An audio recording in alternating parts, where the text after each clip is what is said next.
it's Sophie and Marco dish out on the movies and TV shows. Today we're reviewing Basket Case 1, which was made in 1982 starring Kevin Van Hentrick, Terry Susan Smith, and Beverly Bonner. The story opens as a man in a suit carrying a warm medical bag hears noises as he walks up to the front door of a house. After struggling with the key, he hurriedly unlocks the door and grabs a gun and fires it randomly into the darkness. The gun doesn't do any good because whatever it is, they only show its arm, grabs his face and starts ripping it apart.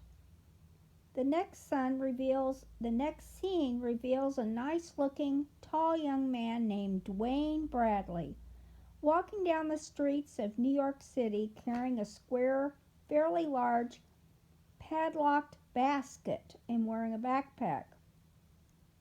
He checks into the Hotel Broslin, naively waving around a wad of cash to the three older gentlemen standing at the front desk. You don't do that, New York. Stupid. Or anywhere else, actually. New York. So it might reveal something about his character that he's naive and maybe has never traveled anywhere before.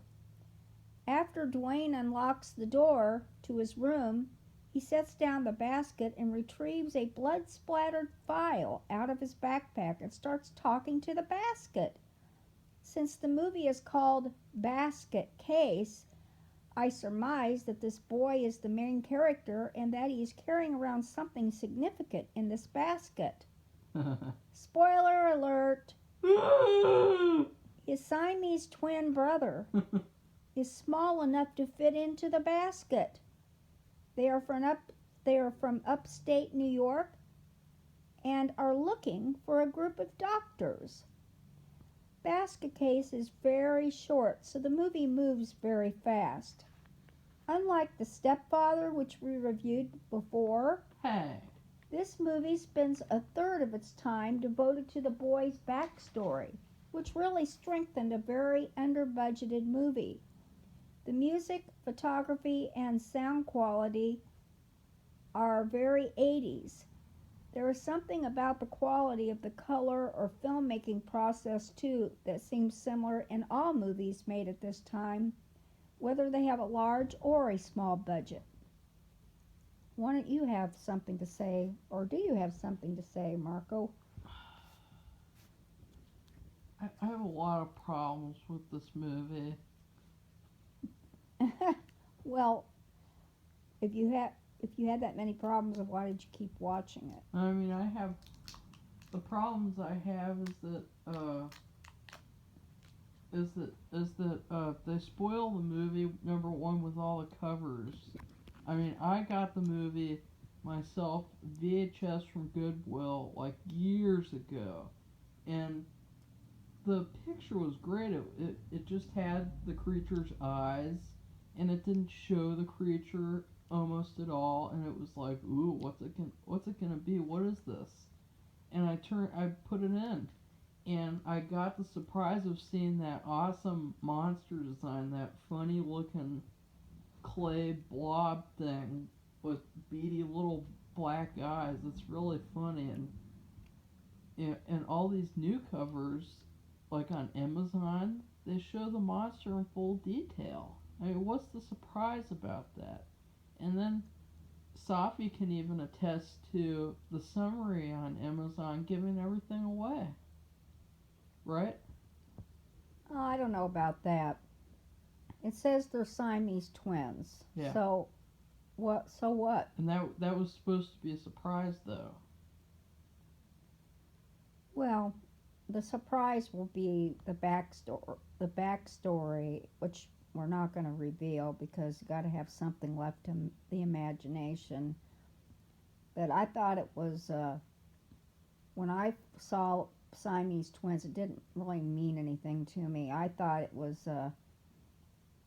something about retribution against an experiment gone wrong. And obviously there's something else more to it, but It doesn't completely. And I've seen a lot of movies, I've read a lot of books, and I didn't.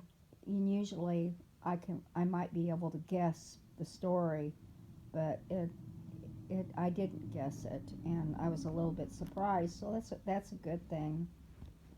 And I Really fun. well, didn't you say that you read this was supposed to be like a comedy, or is that something else you were talking about? Yes. Well, it's. I mean, you can tell it's going for the comedy. You don't have a monster that goes and not have that be a comedy, and then the scene with the burgers and I just it's such an underrated classic movie that I really think everyone should have it like hidden in the back of their collection so that people can't see it and then just secretly watch it around October and have a fun time with it. And I really like the main actors.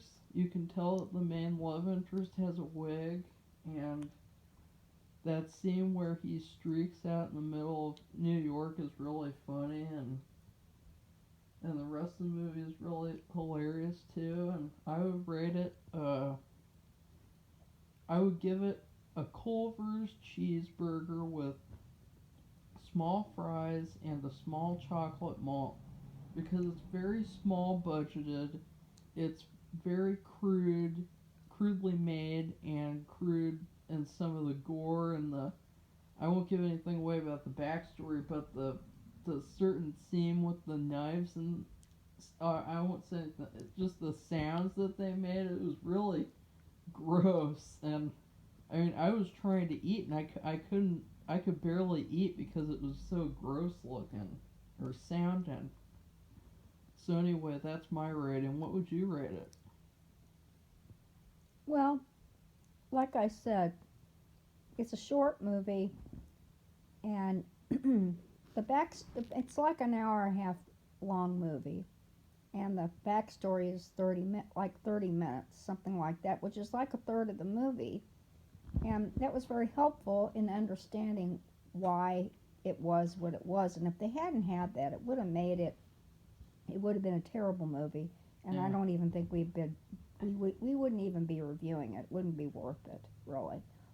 So I gave it a vanilla and chocolate swirl soft serve ice cream cone that hits the spot on a nice warm day.